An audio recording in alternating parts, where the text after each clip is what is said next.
Super! Alors, je vois qu'il y a les mêmes personnes que hier, c'est génial.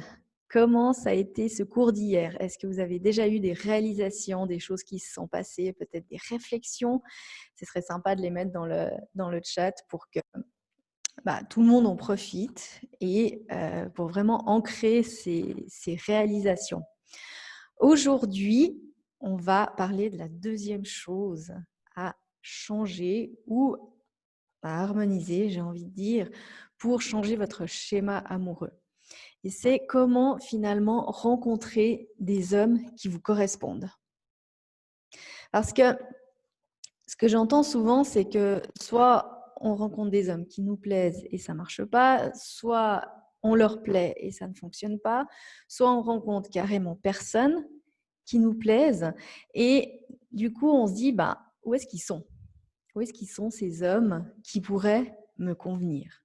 Et la clé dans tout ça, c'est de rompre avec qui vous croyez devoir être. Vous avez peut-être déjà entendu parler de ça, rompre avec qui nous sommes. Souvent aussi, j'entends, j'ai pas envie de changer. J'en ai marre que ce soit moi qui doive changer et pas les hommes et pas l'autre en face, c'est moi qui dois changer. Mais ce qu'il faut bien vous dire, c'est que si vous avez cette pensée-là, c'est tout simplement parce que vous avez envie de changer pour du mieux, pour vous obtenir ce que vous voulez. Et c'est dans cette dynamique-là qu'on parle du changement. Et ce qui est crucial aussi à comprendre, c'est que ce n'est pas forcément un changement, mais c'est plutôt, je dirais, vous magnifier. C'est plutôt vous dire, je renoue avec qui je suis réellement et j'ose être moi-même, j'embrasse toutes mes facettes. Je suis qui je dois être.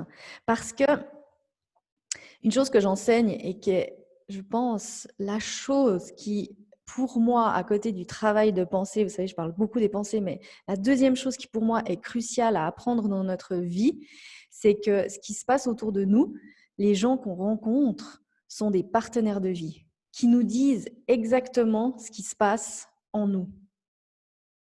Pourquoi? Parce que on peut changer notre intérieur et on peut influencer les autres. Mais ce qui se passe à l'extérieur, c'est complètement le reflet de ce qui se passe à l'intérieur. Et ça, je l'ai confirmé dans ma vie.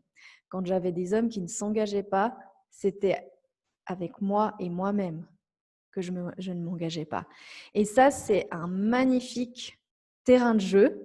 Je sais qu'aussi, il y a beaucoup de honte avec le développement personnel, beaucoup de honte à travers je dois aller voir un thérapeute, je dois aller voir un coach pour régler un problème. Et j'ai eu ce sentiment aussi. Mais au bout d'un moment, moi, je me suis dit, mais en fait, c'est génial parce qu'on évolue. Et on passe des niveaux de conscience et des niveaux de bien-être tels qu'on les lit dans les livres. D'accord? Mais la clé de tout, c'est d'être pleinement soi-même. Je vois énormément de mes clientes qui me disent « mais je ne peux pas lui dire ça ». Pourquoi? Parce que si je lui dis ça, il ne m'aimera plus. Ou je ne peux pas lui montrer cette facette de ma personnalité parce que si je lui montre cette facette, je vais peut-être descendre de son piédestal et il ne m'aimera plus. Et là, j'ai envie de dire « mais tant mieux ». Ça veut dire que ce n'est pas la bonne personne. On me demande aussi souvent si j'enseigne des techniques de drague. Et il n'y en a qu'une seule que j'enseigne. C'est simplement comment aborder les hommes avec confiance. C'est tout ce que j'enseigne. Pour moi, les techniques de drague, c'est de la manipulation. La séduction aussi, on peut tomber vite, très très vite dans la manipulation. On peut tomber dans « je m'habille d'une certaine manière pour séduire »,« je me comporte d'une certaine manière pour séduire »,« je parle d'une certaine manière pour séduire ». Et imaginez devoir rester comme ça tout le temps. Parce que si vous commencez une relation en n'étant pas vous-même, vous allez devoir y tenir toute la vie. Et c'est bien pour ça que, comme on le mentionnait hier, parfois on a des hommes avec qui ça clique au début, avec qui ça flash, et tout à coup ils se détachent. Mais parce que parfois on est d'une certaine manière au début, on peut dire on se tient tranquille, on est sympa, on est gentille, on ne fait pas de vagues. Et tout à coup, le vrai nous ou nos peurs émergent et ça résonne, donc ça envoie une vibration à l'autre de par ce qu'on ressent ou de par des micro-comportements comme on l'a vu hier, et c'est là qu'ils s'éloignent. D'où l'importance d'être directement vous-même. On discutait avec une cliente lors d'une session et elle me disait, mais moi j'ai de la peine à savoir si je fais une concession en disant oui à une activité ou si quelque part j'ai vraiment envie de faire cette activité. Et c'est assez simple à reconnaître, c'est que si on a envie de tester cette activité qu'on n'a pas envie de faire, bah, on l'a fait si on a envie de tester. Enfin, je veux dire, attendez, je rembobine. Si on veut tester une activité qu'on a envie de faire et qu'on a envie de tester, bah, on l'a fait et on voit. Et si on n'aime pas, on le dit ensuite. Mais si c'est quelque chose qu'on n'a vraiment pas envie de faire, qu'on sait déjà d'avance qu'on n'aime pas, pour moi, par exemple, ce serait les via ferrata. J'ai testé, j'en ai fait 3 fois avec des copines et je sais que j'aime pas ça. Donc j'ai dit à mon ami, je sais que tu aimes bien ça, mais je vais pas en faire, j'aime pas ça, j'ai le vertige et j'ai pas envie d'en faire. J'ai aucun plaisir en étant sur ces parois. Vous voyez, donc c'est aussi ça la différence, c'est de se dire, mais j'ai le droit de dire à l'autre que j'aime pas quelque chose. Parce que si on commence à se forcer, si on commence à se dire, bah, je dois être quelqu'un d'autre, je dois me transformer ou je dois cacher des facettes de ma personnalité, bah, la relation, effectivement, là, on prouve la croyance de l'amour, c'est des concessions. L'amour, c'est difficile. L'amour, ça fait souffrir. Parce qu'aller faire cette activité que vous n'avez pas envie de faire, que ce soit une via ferrata, du vélo ou un tour en bateau si vous avez le mal de mer, vous allez souffrir. D'accord? Et c'est pour ça que c'est important de déterminer tout ça, de vous connaître de plus en plus. Et ça, en tant que célibataire, et c'est là que je trouve que être célibataire, ça laisse un champ d'opportunité, c'est de tester tout ce que vous aimez, de vivre déjà votre vie idéale et d'être déjà votre vous idéal, la personne que vous avez envie d'être. Hier encore aussi, je discutais, je coachais une personne sur oui, mais moi j'attends de rencontrer le bon pour aller faire Saint-Jacques-de-Compostelle. Et je lui disais, mais pourquoi ne pas aller maintenant? Et elle disait, mais j'ai pas envie de le faire seule. Je dis oui, mais à ce moment-là, vous mettez votre vie en pause constamment pour ne pas être seule. Tandis que, et c'est là où vous envoyez des signaux, des actions et des effets papillons qui vont revenir vers vous, si vous partez faire cette activité, si vous vous dites, bah voilà, au moins, je mets l'énergie, je prépare, je demande des conseils aux gens, je me mets en route, peut-être que j'y vais seule, je teste, ma foi, j'affronte une de mes peurs, je suis courageuse, j'aime pas être seule, mais est-ce que je l'ai vraiment testé ou est-ce que c'est une idée de j'aime pas être seule? Et au moins, je mets des actions en place pour déjà aujourd'hui vivre ma vie idéale. Et peut-être que là, vous allez rencontrer cette personne durant la marche. Ou peut-être qu'en demandant des conseils, quelqu'un va vous dire « Ah, mais moi je connais machin qui veut aussi faire cette marche ». Et là, vous mettez des actions en place. Et là, vous vivez votre vie idéale. Et là, vous vous responsabilisez. Vous vous dites plus que quand ça arrivera dans votre vie sera complète à ce moment-là et vous serez complète. Parce qu'il y a aussi ça, il y a cette notion de si je rencontre quelqu'un, ça veut dire que je suis aimable. Ça veut dire que je suis quelqu'un de bien.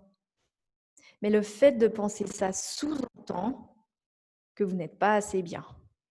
Et ça, c'est pas quelque chose qui s'est créé parce que vous êtes célibataire aujourd'hui ou parce que vous cumulez certaines rencontres ou parce que vous êtes avec quelqu'un qui vous valorise pas, mais parce que c'était déjà là avant. Et comme on l'a vu hier, c'est les blessures du passé. Donc, je vous montrais là, parfois on croit être une certaine personne, mais c'est un leurre, c'est une illusion. C'est ce que notre vécu, notre enfance, notre entourage, la loyauté familiale, les systémiques familiales nous a fait croire qu'on était certaines personnes. Pourquoi?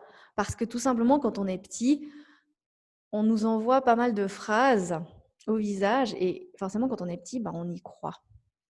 Quand on nous dit « t'es pas assez bien », t'es nul en maths. Avec un caractère pareil, tu rencontreras jamais personne. Une de mes clientes, une de ses professeurs lui avait dit, mais avec des jambes pareilles, il n'y a aucun homme qui voudra de toi. Vous voyez, toutes ces petites remarques font que vous changez votre essence, vous changez votre personnalité ou vous cachez des choses. J'ai même des clientes qui me disent, mais je fais que 1,60 m, je ne vais jamais pouvoir rencontrer un homme. Donc, elles mettent des talons. Donc, elles se font mal aux pieds, mal au dos. Parce que parfois, elles n'ont même pas de plaisir de porter ces chaussures-là. Et c'est là qu'on commence à se changer. Et c'est là où vous croyez devoir être quelqu'un d'autre pour être aimé, pour qu'il reste. Mais quand on embrasse toutes ces facettes, quand on est réellement nous, eh ben, on rencontre quelqu'un en face qui est réellement lui. Parce que je vous disais, la personne qu'on rencontre, le type d'homme que vous rencontrez, détermine ce que vous ressentez à l'intérieur. Et toujours, toujours, toujours, toujours. Alors vous allez me dire, oui, mais moi, je rencontre toujours des hommes qui sont pris. Et même, une cliente me disait, alors soit ils sont pris, ils ont toujours été pris, soit ils ont une femme qui est décédée et ils y pensent encore, ou même elle a rencontré quelqu'un qui avait sa femme qui était à l'hôpital.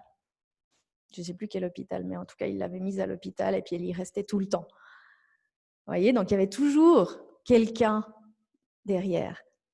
Et la clé là, c'est qu'on va toujours rencontrer des gens qui ont ces schémas-là, mais c'est qu'on choisit de rester avec ou pas, ou on choisit de dire non. D'accord ?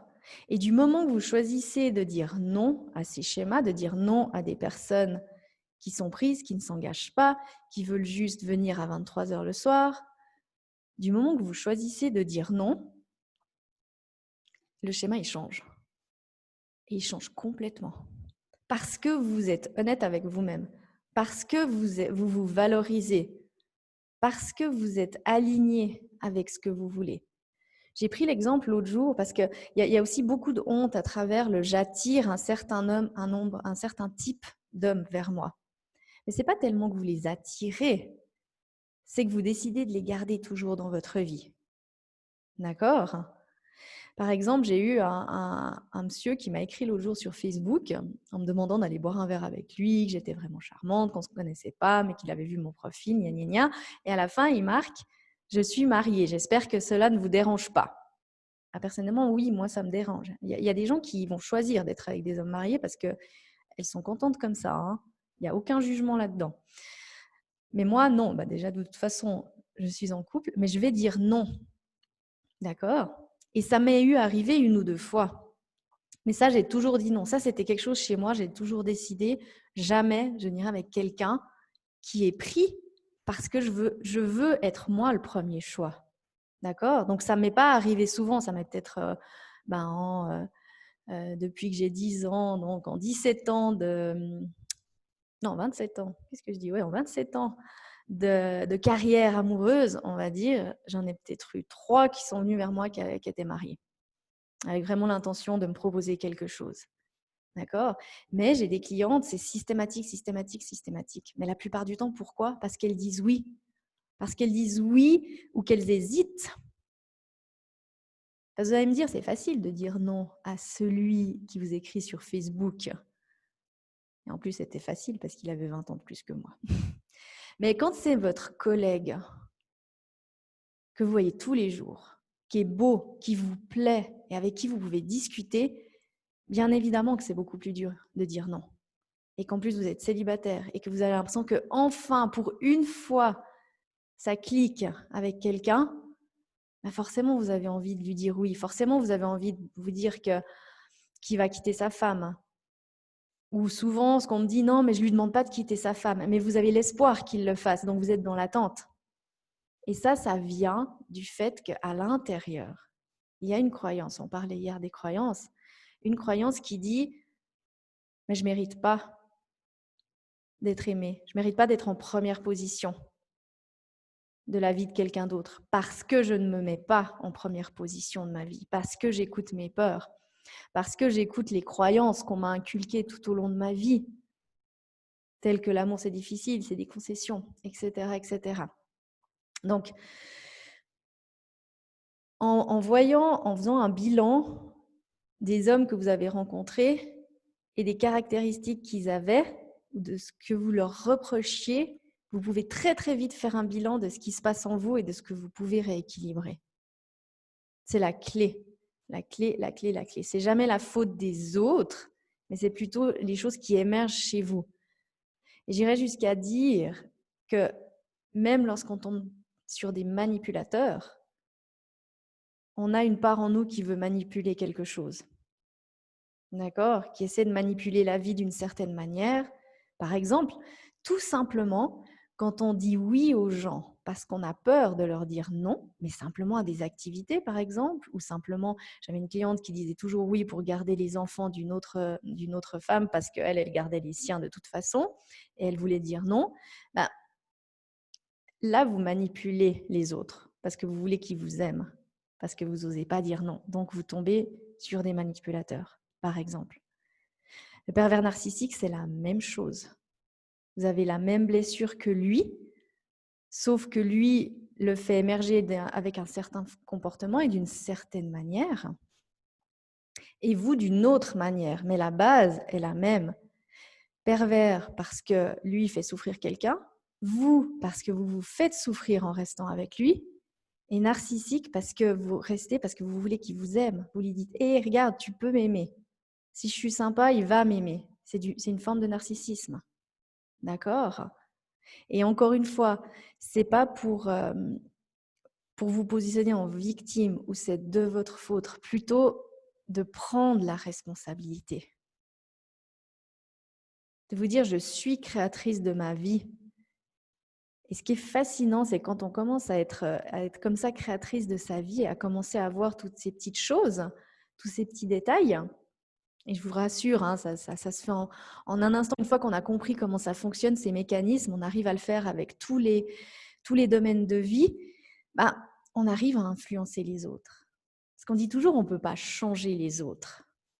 Alors, on ne peut pas les changer quand on veut les changer pour les manipuler, pour que nous, on se sente bien.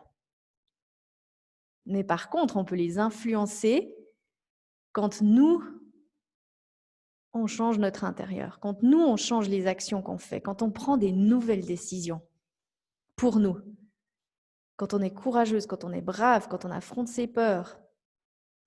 Et on en reparlera un petit peu plus demain. Mais l'amour, avoir une belle relation amoureuse, c'est affronter ses peurs. C'est se dire que quoi qu'il arrive, tout ira bien. C'est se dire que vous en êtes capable, que vous pouvez être aimé. Et il y a pas mal de choses qui émergent aussi quand, finalement, comment on peut savoir quand on n'est pas réellement soi-même.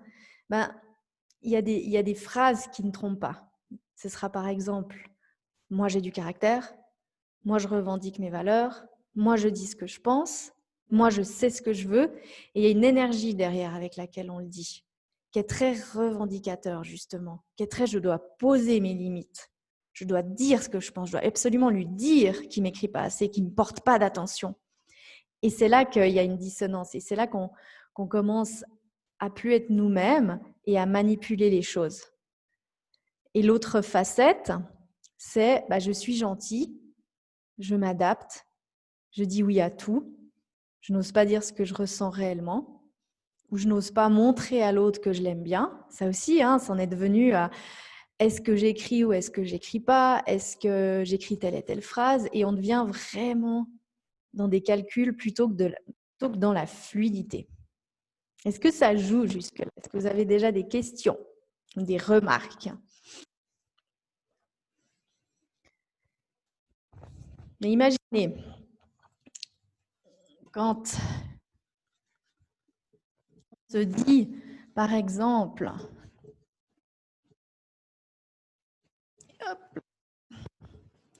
un truc tout bête, question qui revient souvent, quand on se dit, je dois, où est-ce que je dois, par exemple, sortir? Imaginez l'énergie derrière. forcer. Et forcément, derrière, bah, on n'est pas bien. Tic, on n'est pas bien. On ne parle pas forcément aux gens. On va dans des endroits qu'on n'aime pas.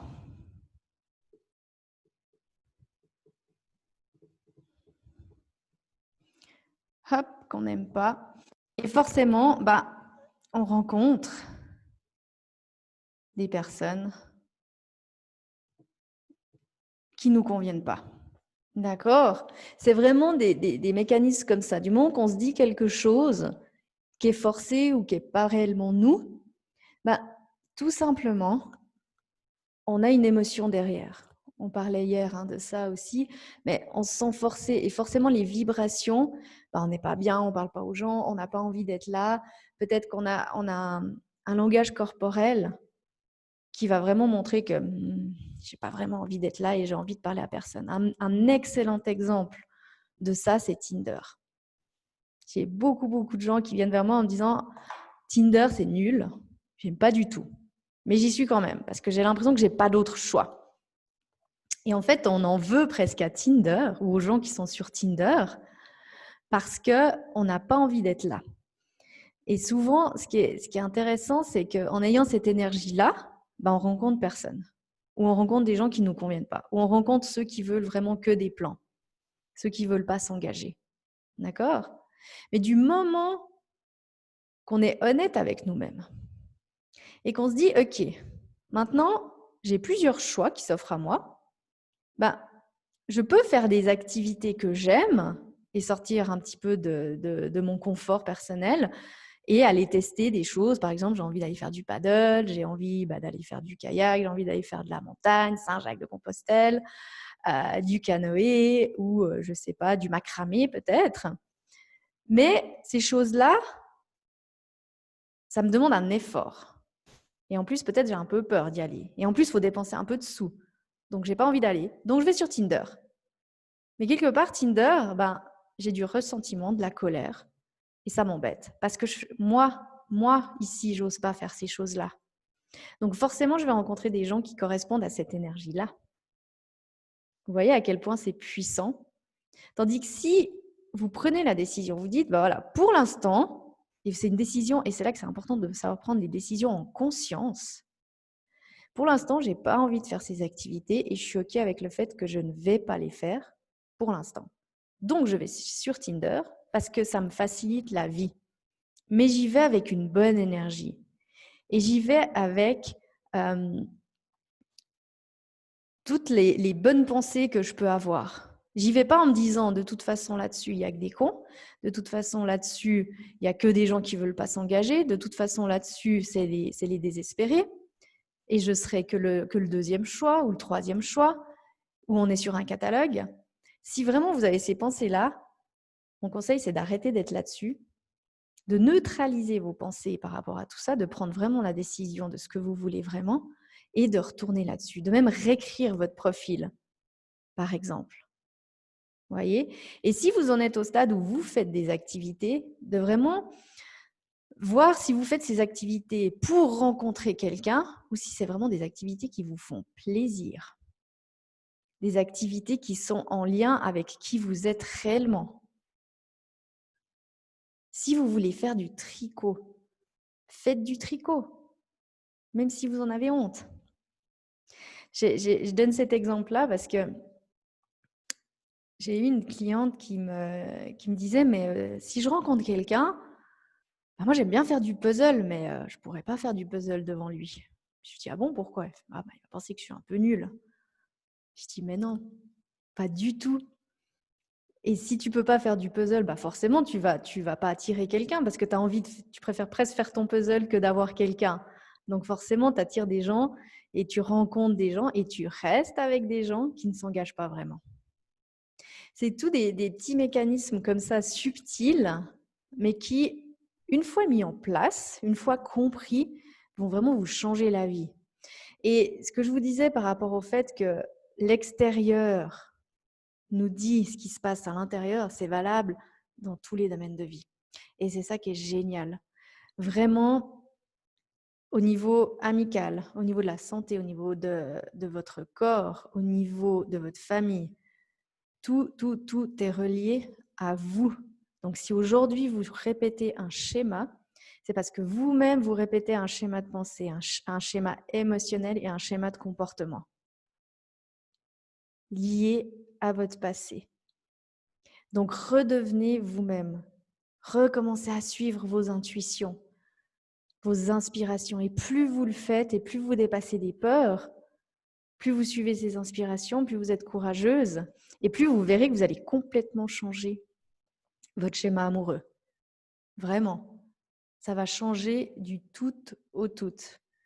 Je vous parlais hier de cette cliente qui me disait qu'elle avait rencontré quelqu'un et qui, je crois que c'était 3 semaines avant, qui me disait, mais si déjà au moins je le vois 1 ou 2 fois par semaine, c'est déjà bien, parce que c'était ça dont elle était habituée.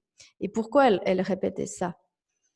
Parce qu'elle avait l'impression qu'elle devait se changer et s'adapter à l'autre. Donc c'était quelqu'un qui adorait sa vie déjà, elle adorait son métier, elle adore ses amis, ça se passe bien avec sa famille, tout va bien, mais elle pensait toujours devoir s'adapter à l'autre. Donc forcément, elle avait des hommes qui faisaient exactement ce qu'ils voulaient et qui lui donnaient pas trop d'énergie. D'accord? Et hier, juste après le cours, elle m'a écrit un petit message pour me dire, écoutez, je pense que là, cette fois, avec lui, on va faire un bon bout de chemin. Parce que j'ai passé tout le week-end avec lui. Et le schéma, il est complètement différent. Et je suis vraiment heureuse et je me sens moi-même avec lui. Et ça, c'est la clé d'une belle relation. C'est de pouvoir enfin être juste vous-même, sans faire de calcul, sans faire de manipulation, sans faire rien du tout. Être simplement dans la fluidité. Voilà pour aujourd'hui. Est-ce que vous avez des questions? Est-ce que vous avez bien tout entendu?